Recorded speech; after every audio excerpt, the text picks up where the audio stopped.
बहू कहाँ मर गई? अंदर से आवाज। जिंदा हूँ माँ जी। तो फिर मेरी चाय क्यों अभी तक नहीं आई? कब से पूजा करके बैठी हूँ। ला रही हूँ माँ जी। बहू चाय के साथ भजिया भी ले आई। सास ने कहा तेल का खिलाकर क्या मारोगी? बहू ने कहा ठीक है माँ जी, ले जाती हूँ। सास ने कहा रहने दे, अब बना दिया है तो खा लेती हूँ। सास ने भजिया उठाई और कहा कितनी गंदी भजिया बनाई है तुमने। बहू माँ जी मुझे कपड़े धोने हैं, मैं जाती हूँ। बहू दरवाजे के पास चिपकर खड़ी हो गई। सास भजिया पर टूट पड़ी और पूरी भजिया खत्म कर दी। बहू मुस्कुराई और काम पर लग गई। दोपहर के खाने का वक्त हुआ। सास ने फिर आवाज लगाई, कुछ खाने को मिलेगा? बहू ने आवाज नहीं दी। सास फिर चिल्लाई, भूखे मारोगी क्या? बहू आई, सामने खिचड़ी रख दी। सास गुस्से से, ये क्या? मुझे इसे नहीं खाना, ले जाओ। बहू ने कहा आपको डॉक्टर ने दिन में खिचड़ी खाने को कहा है, खाना तो पड़ेगा ही। सास मुंह बनाते हुए, हाँ तू मेरी माँ बन जा। बहू फिर मुस्कुराई और चली गई। आज इनके घर पूजा थी। बहू सुबह 4 बजे से उठ गई। पहले स्नान किया, फिर फूल लाई, माला बनाई, रसोई साफ की, पकवान और भोज बनाया। सुबह के 10 बज गए। अब सास भी उठ चुकी थी। बहू अब पंडित जी के साथ भगवान के वस्त्र तैयार कर रही थी। ऑफिस की भी छुट्टी थी। उनके पति भी घर पर थे। पूजा शुरू हुई। सास चिल्लाती, बहू ये नहीं है, वो नहीं है। बहू दौड़ी दौड़ी आती और सब करती। अब दोपहर के 3 बज गए थे। आरती की तैयारी चल रही थी। पंडित जी ने सबको आरती के लिए बुलाया और सबके हाथों में थाली दी। जैसे ही बहू ने थाली पकड़ी, थाली हाथों से गिर पड़ी। शायद भोज बनाते हुए बहू के हाथ में तेल लगा था, जिसे वो पोंछना भूल गई थी। सारे लोग तरह तरह की बातें करने लगे।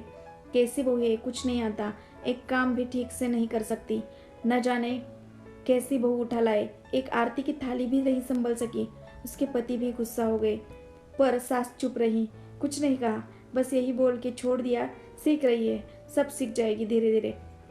अब सबको खाना परोसा जाने लगा। बहू दौड़ दौड़ के खाना देती, फिर पानी लाती। करीब 70-80 लोग हो गए थे। इधर 2 नौकर और बहू अकेली। फिर भी वह सारा काम बहुत अच्छे तरीके से करती। अब उसकी सास और कुछ अड़ोस पड़ोस के लोग खाने पर बैठे। बहू ने खाना परोसना शुरू किया। सबको खाना दे दिया गया। जैसे ही पहला निवाला सास ने खाया, तुमने नमक ठीक नहीं डाला क्या? एक काम ठीक से नहीं करती, पता नहीं मेरे बाद कैसे ये घर संभालेंगी। आस पड़ोस वालों को तो जानती ही हो ना साहब, वो बस बहाना ढूंढते हैं नुक्स निकालने का। फिर वो सब शुरू हो गए, ऐसा खाना है, ऐसी बहू है, ये वो वगैरह वगैरह। दिन का खाना हो चुका था। अब बहू बर्तन साफ करने नौकरों के साथ लग गई। रात में जगराता का कार्यक्रम रखा गया था। बहू भी 1-2 गीत गाने के लिए स्टेज पर चढ़ी। सास जोर से चिल्लाई, मेरी नाक मत कटा देना, गाना नहीं आता तो मत गा, वापस आ जा। बहू मुस्कुराई और गाने लगी। सबने उसके गाने की तारीफ की, पर सास मुंह फुलाते हुए बोली, इससे अच्छा तो मैं गाती थी जवानी में, तुझे तो कुछ भी नहीं आता। बहू मुस्कुराई और चली गई। अब रात का खाना खिलाया जा रहा था। उसके पति के ऑफिस के दोस्त साइड में ही ड्रिंक करने लगे। उसका पति चिल्लाता, थोड़ा बर्फ लाओ, तो सास चिल्लाती, यहाँ दाल नहीं है। फिर चिल्लाता, कोल्ड ड्रिंक नहीं है, पापड़ ले आओ। इधर उधर आखिरी में उसके पति की शराब गिर पड़ी उसके एक दोस्त पर और बोतल टूट गई। पति गुस्से में 2 झापड़ अपनी पत्नी को लगाते हुए कहता है, जाहिल कहीं की, देख कर नहीं कर सकती, तुझे इतना भी काम नहीं आता। सारे लोग देखने लगे। उसकी पत्नी रोते हुए कमरे की तरफ दौड़ी। फिर उसके दोस्तों ने कहा, क्या यार, पूरा मूड खराब कर दिया, यहाँ नहीं बुलाया होता, हम कहीं और पार्टी कर लेते। कैसे अनपढ़ गंवार बीवी ला रखी है तूने, उसे तो मेहमानों की इज्जत और काम करना तक नहीं आता, तुमने तो हमारी बेइज्जती कर दी।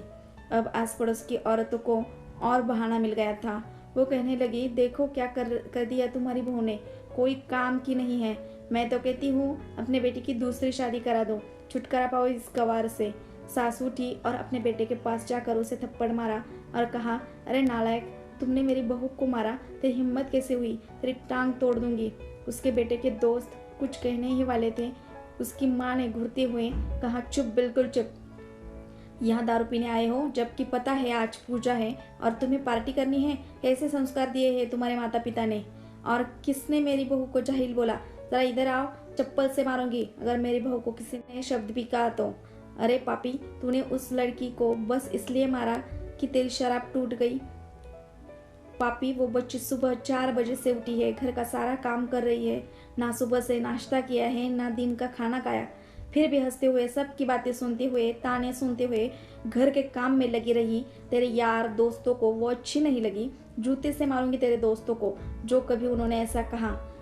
उसके यार दोस्त चुपके से खिसक लिए। अब सास बहू के कमरे में गई और बहू का हाथ पकड़कर बाहर लाई।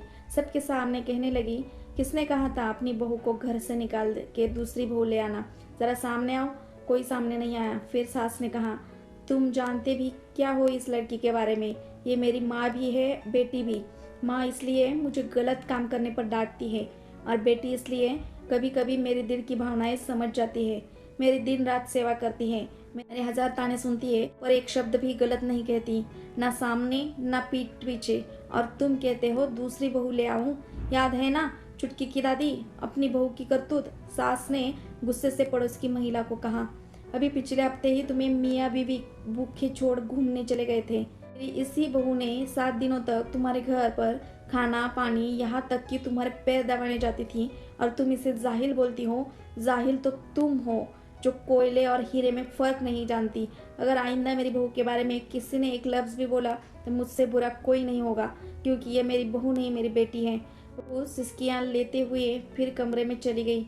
सास ने एक प्लेट उठाई और भोजन परोसा और बहू के कमरे में खुद ले गई। सास को भोजन लाते देखा तो बहू ने कहा, अरे माँ जी आप क्या कर रही हो, मैं खुद ले लेती। सास ने प्यार से ताना मारते हुए कहा, डर मत, इसमें जहर नहीं है, मार नहीं डालूंगी तुझे। तुझे नई सास चाहिए होगी पर मुझे अभी भी तू ही मेरे घर की बहू चाहिए। बहू ने अपनी सास को रोते हुए गले से लगा लिया। सास भी रो दी पहली बार और कहा, चल खाना खा ले। फिर उसके आंसू पोंछते हुए बोली, अरे तू मेरी बहू नहीं बेटी है। कुछ रिश्ते मीठे होते हैं, बस बातें कड़वी होती हैं। बहू को प्यार देकर देखो, वो तुम्हारे परिवार के लिए घर का आंगन छोड़कर आती हैं। दोस्तों आपको ये कहानी कैसी लगी कमेंट बॉक्स में ज़रूर बताइए और ऐसे ही और मज़ेदार कहानियों के लिए चैनल को ज़रूर सब्सक्राइब कीजिए। मिलते हैं अगले वीडियो में, तब तक नमस्कार।